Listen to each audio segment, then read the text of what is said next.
बच्चों प्रश्नावली 6.4 अप्रोक्सीमेशन की प्रश्नावली है, उसका 6th क्वेश्चन मैं आपको बता रहा हूँ। एक हमारे पास गोला है, ठीक है, और उस गोले की जो रेडियस दी है हमें, ठीक है, वो 7 मीटर दी है। ये गोला है और गोले की रेडियस 7 मीटर है, ठीक है, जिसमें वो कह रहा है 0.02 मीटर की त्रुटि है, यानी कि उसकी जो रेडियस है उसमें इतना जो है वो त्रुटि आ रही है उसके गोले की त्रिज्या में, यानी कि उसके रेडियस में। तो कह रहा है इसके जब वॉल्यूम निकालोगे, आयतन निकालोगे, तो आयतन की जब आप परिकलन करोगे, गणना करोगे, कैलकुलेशन करोगे आयतन में, यानी कि इसके वॉल्यूम का जब आप कैलकुलेशन करेंगे, परिकलन करेंगे, गणना करेंगे, तो उसमें कह रहा है कि जो अप्रॉक्सीमेट जो त्रुटि होगी, यानी कि जो गलती आपको मिल रही है, वो ज्ञात करनी है। किसमें? आयतन में, यानी कि गोले के वॉल्यूम के परिकलन में हमें निकालना है, ठीक है। तो अब देखो, सबसे पहले हमें दिया क्या है कि गोले की त्रिज्या दी है, स्फीयर जो हमें दिया है उसकी त्रिज्या दी है, ठीक है। तो देखिए ध्यान से दिया क्या है सॉल्यूशन में।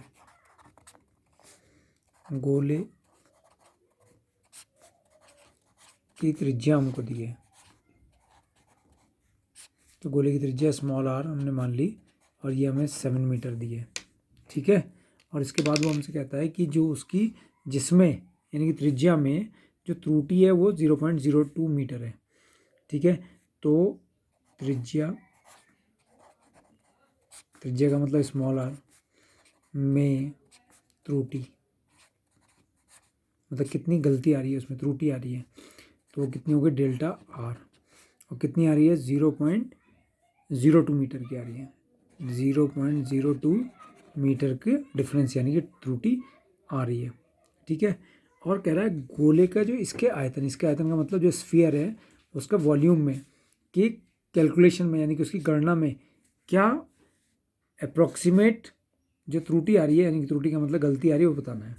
तो देखिए, आप जानते हैं कि जो गोला होता है, तो गोले का जो आयतन होता है, गोले का आयतन आप जानते हैं अच्छे तरीके से, V = 4/3 पाई आर क्यूब। गोले का आयतन होता है V = 4/3 pi r cube. Clear? अब क्या करेंगे आप? देखिए, आप ये आयतन जो है वो आर में दिया है, तो डिफ्रेंशिएटिंग, यानी कि इसका डिफ्रेंशिएट कर देंगे विद रेस्पेक्ट टू आर के सापेक्ष इसका आप अवकलन कर देंगे। तो v का अवकलन हो गया dv/dr, 4/3 ऐसी का ऐसी, पाई ऐसी का ऐसी, और आर क्यूब का अवकलन कितना हो गया? 3r²। तो यहाँ पर अगर आपने देखा कि इस 3 से ये 3 से कैंसिल हो गया, तो dv/dr आ गया 4 पाई, और जो r है हमारे पास, वो r हमें कितना दिया है? 7, तो 7 का स्क्वायर हो गया, ठीक है। तो 7 का स्क्वायर कितना हो गया?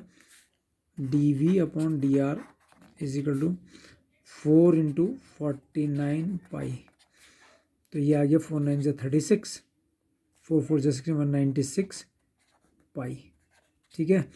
आयतन हो गया metre cube upon metre, metre cube upon metre. Clear हो गई ये बात? 196। अब गोले के जब आयतन की आप गणना करेंगे, उसके परिकलन करेंगे, उसकी कैलकुलेशन करेंगे, तो सन्निकटन त्रुटि, तो क्या लिखेंगे? ये हमारा ये हो गया गोले के आयतन के परिकलन में सन्निकट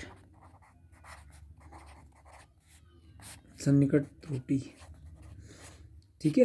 यानी कि गोले के आयतन में कितना परिवर्तन हो रहा है। तो आयतन में परिवर्तन कितना होता है बच्चों? उसे हम बोलते हैं dv। आयतन में परिवर्तन dv, चेंज इन वॉल्यूम। आयतन में परिवर्तन dv, चेंज इन वॉल्यूम। तो फॉर्मूला क्या हो गया dv का, जो कि आप पढ़ते आ रहे हो, dv/dr into delta R, dv/dr into delta R.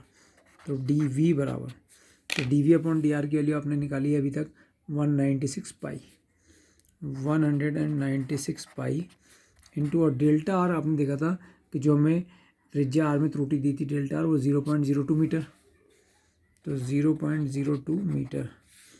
तो डी वी की वैल्यू इससे मल्टीप्लाई कर दीजिए, तो 2 6 12 हो गया, 9 18, 19, 2 और 3 और डेसिमल 3.92 पाई, ठीक है। और ये आयतन में त्रुटि आ रही है तो मीटर क्यूब। तो आयतन में जो चेंजेस आए वो 3.92 पाई मीटर क्यूब का चेंजेस आ रहे हैं आयतन में। आयतन के परिकलन में जो चेंजेस आए यानी कि v में जो चेंज हुआ, कितनी त्रुटि हुई, 3.92 पाई मीटर क्यूब। ये आपका क्वेश्चन चेक कर लीजिए आप इसको अच्छी तरीके से।